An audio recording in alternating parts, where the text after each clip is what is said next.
L'idée, c'était de mettre en place un réseau international que nous avons intitulé Iniziativa Corsica,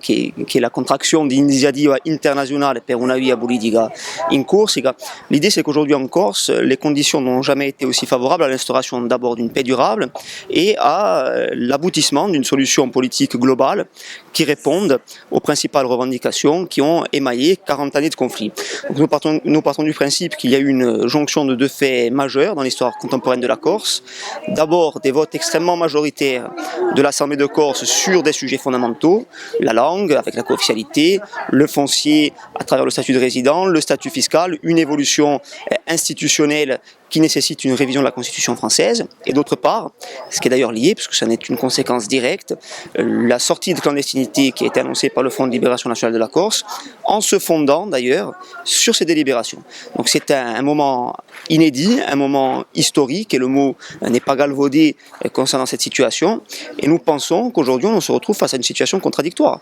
où nous avons tous les voyants qui sont au vert pour une résolution du conflit, et où nous avons de l'autre côté une attitude de l'État français, souvent silencieuse, parfois méprisante, et qui ne prend pas la mesure de l'enjeu. Donc l'idée, c'est bien de mobiliser en Corse, mais aussi à l'extérieur, en sollicitant des personnalités politiques pour accompagner ce processus. Et je crois qu'aujourd'hui, nous avons eu une annonce importante, celle qui a été faite par M. Michel Rocard, ancien Premier ministre de la France, qui a déclaré être d'accord pour jouer un rôle de médiateur avec le gouvernement de la France, et je crois que c'est une nouvelle extrêmement importante. Ce réseau a vocation à continuer, à être perpétué. C'était aujourd'hui, à travers cette conférence débat qui s'était intitulée « Une voix corse pour le XXIe siècle », c'était la première étape, la première pierre de ce réseau, et nous comptons effectivement prendre l'opinion corse, français, européen, international à partie, et donc organiser d'autres événements similaires, par exemple